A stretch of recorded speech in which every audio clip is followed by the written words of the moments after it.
welcome to the Kickstart My Franchise podcast. I'm your host, Tim Michaels. Today we have Patrick Brennan with us. He is the Director of Business Development for Encompass TV.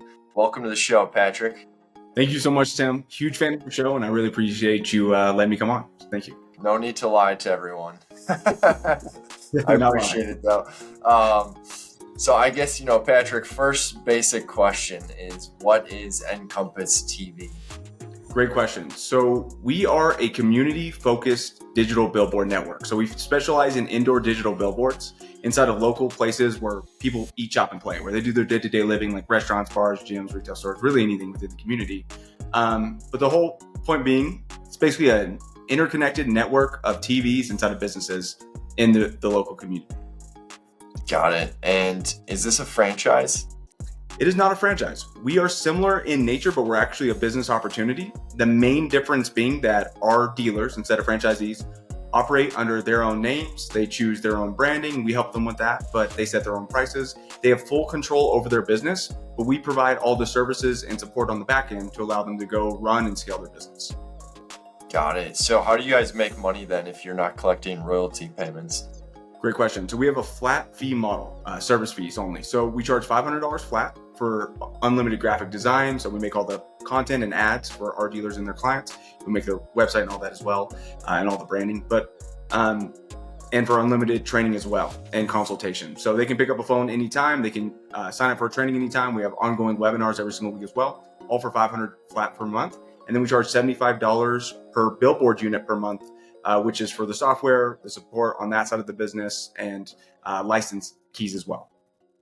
Awesome. And when you're saying that you guys do the graphic design, so if I'm an Encompass dealer and I sign up Jim's Coffee Shop, essentially I put Jim's Coffee Shop in touch with you guys, and then you put together their sort of what their ad looks like. Is that correct? Yes. So it's just gathering whatever content that client currently has, whether that just be raw pictures and videos. Some people, because we have networks all over the place. We have networks in very rural places where they just have a couple of photos that are from Google or from Instagram or something, right? Our team's able to take those assets and turn them into full motion dynamic ads. And on the other end, though, we have clients that have really high definition, video that we're able to do a lot more with. But whatever it is your client has, you're correct. Our team takes it and turns it into content. Awesome. That makes it super easy. That's awesome. So what is like the total investment? Let's say, I really like your concept. I want to get going. How much do I need? So we're a very low cost compared to some other models. So it's $35,000 to get your own territory, to have your business set up for you, and then to get 20 initial units. And then you need another $5 to $10,000 in working capital to get some TVs basically, and just to have a little bit for a month or two of, fees essentially. So all in, it's anywhere from $45 to $50,000 total investment upfront. Nice. Like to hear that. And when you say territory, is that based off of population or number of businesses or? Great question. So it is based on population. And a huge question I get is, so if I have a county with, let's say, 500,000 people, so do I have to pay for all 500,000?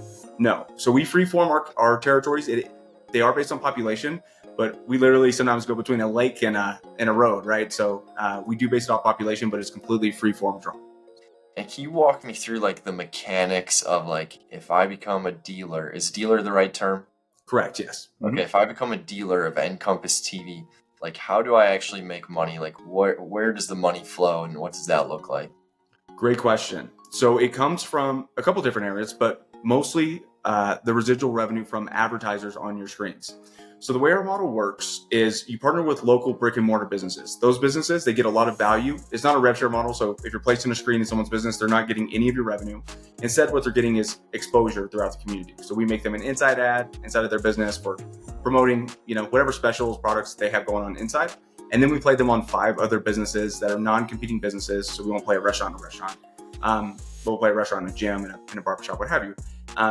But that's the value they get. They get played in 5 businesses and they get inside exposure.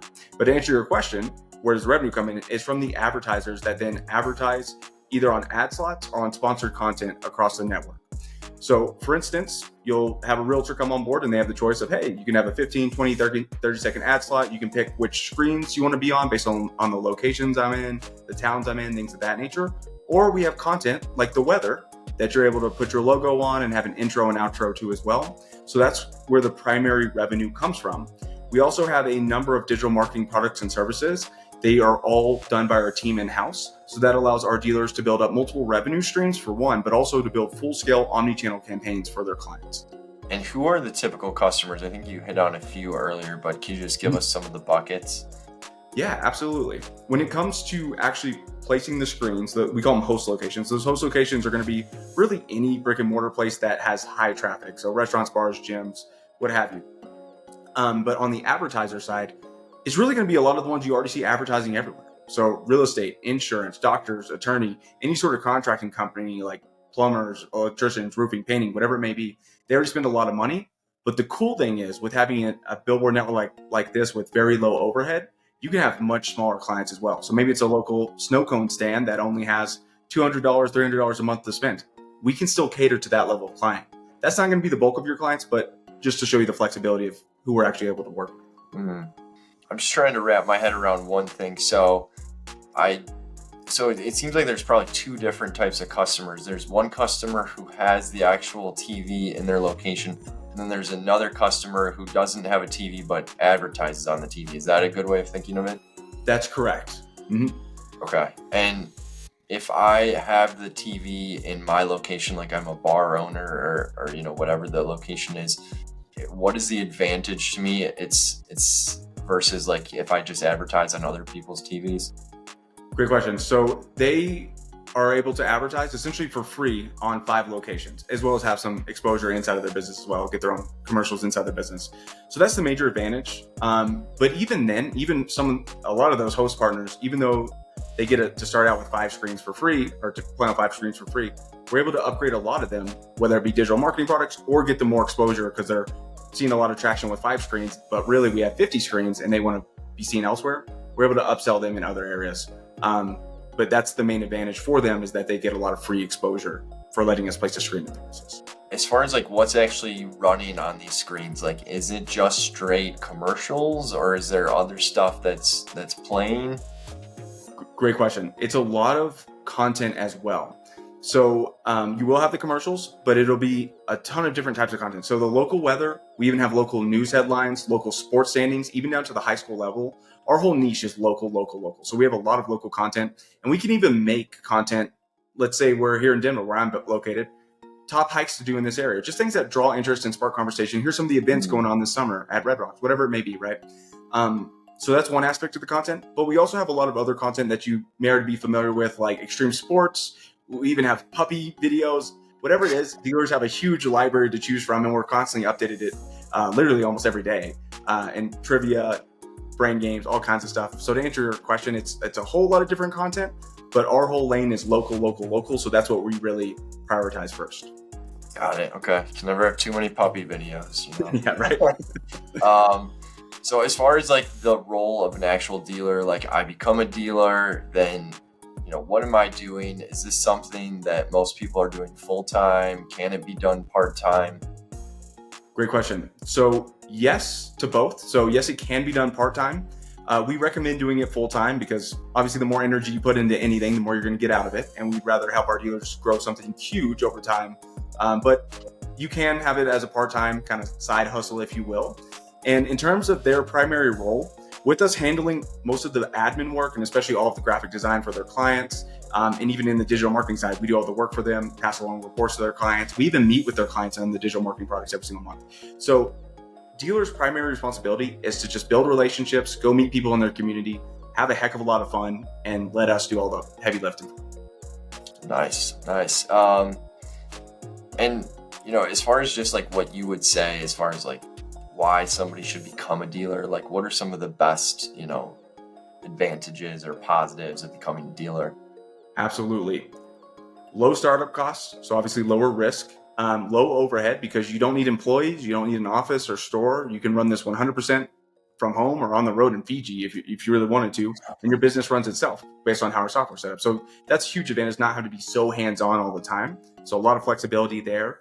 And then really it's just the ability to run something that's enjoyable. I know there's a lot of lucrative models out there that I've seen, some, great, some not so great, but with this one, at least you're able to have whole lot of fun by just going out and constantly networking, getting to know people, and really truly helping your local community. So those are some of the main aspects that I believe are really valuable. Awesome. Can you talk a little bit about the competitive landscape, and then how you compare to any competitors that may be out there? Absolutely. We don't have a lot of competition in this area. And the cool thing is the only ones that are even comparable in size, there's a couple of them out there, literally 2. They are national brands. So they aren't a model that you can buy into like this. They are, running out of a call center essentially. So that's the main advantage, is that we really like to play into the fact that, hey, we're here, we're here in your community. We're going to get you the outside exposure. And that's another thing as well, is you may see a screen similar to this in a location, but I recommend asking them, where are you getting outside exposure from this screen? The majority of the time it's going to be no. So that's something else that sets us apart. Awesome. I know you guys aren't a franchise, so you don't have an item 19 earnings claim, but maybe you have some sort of success stories you can share with us at a high level. Yeah. Absolutely. We have a ton of success stories. Now our biggest dealership is pulling in $1.2 million annually. We don't have access to our dealers' financials. That's another piece of this. They're able to do whatever they want, and they're able to keep as much private as they want. But we do have a lot of them that give us information. And we even have everything from an 18-year-old kid running this business to, people that have retired, now using this as a full-time, income, if you will, and everything in between. But yes, the value of the model itself is you start small, you build up enough revenue to comfortably grow. And so you're going to be able to keep a huge majority of your revenue, right? The margins on this are insane as you build. That's what I was going to ask you. Yeah, that's what I was going to ask. Maybe you can't say specific numbers, but I'm just trying to think of what would be the major expenses after you get going. Maybe you could just talk about what they are. Just the fees to Encompass, because once you have your inventory placed, it's set. You have almost no other expenses other than if you choose to print out a flyer on your business. That's one of the only expenses you'll ever have, right? And so if you have a 20 screen network, your total cost is $2,000 flat per month. So you can go land advertiser after advertiser after advertiser. You're keeping all of that revenue. So to answer your question, there's not a whole lot of expenses. The overhead's so low with our business. Awesome. Anything else that I didn't ask you about that's important for people who are considering this investment to know or take into account? One thing I know I kind of touched on it, but the cool thing is your advertisers are locked in annually, and we have a 70% renewal rate across the board. And the best part is the biggest advertisers like real estate, insurance, the ones I mentioned, they get branding and advertising. So they're going to stay on board longer. It's going to be the little clients at the thorn in your side that ironically are the hardest to deal with. But with them signing annual contracts, they pay you every single month. So that is a beautiful model because you don't have to stress so much, right? You already know how much is coming in next month because you have your clients locked in. So that's another thing I didn't really go too deep on, but I believe it's a really beautiful aspect of this. One thing maybe I didn't touch too much on is let's say I become a dealer. What am I doing to really generate these clients? Am I cold calling? Am I, going to Chamber of Commerce meetings? Am I sending emails? What is the recommended approach? Absolutely. I would say it's a little bit of all of the above, but it's mostly the networking and visiting chambers and things of that nature. Cold calling, that's not something the majority of our dealers do. If dealers elect to cold call, we have a program for that. We have a program for emails. We help them set up their CRMs. So it will be a little bit of all of the above, but it mostly is going and networking and meeting people in person, or maybe even developing leads through social media or advertising efforts online. And your screen network will also act as an inbound lead generator over time. We have dealers now that are at 50 screens or above that don't go out and do a single thing in terms of prospecting or looking for new advertisers. They come to them. So once you reach a certain size, it's really, really, really nice. Yeah, that must be a nice spot to be in. Really nice. Yeah. Those dealers are really, really happy, to say the least. But yeah, to answer your question, it's a lot of networking for the most part. Okay. Makes a lot of sense. Well, really appreciate your time here, Patrick. It's been very informative, and definitely appreciate you being with us here. Absolutely. Thank you, Tim. If you enjoyed the discussion, please see the full episode on our YouTube channel or Spotify podcast links below.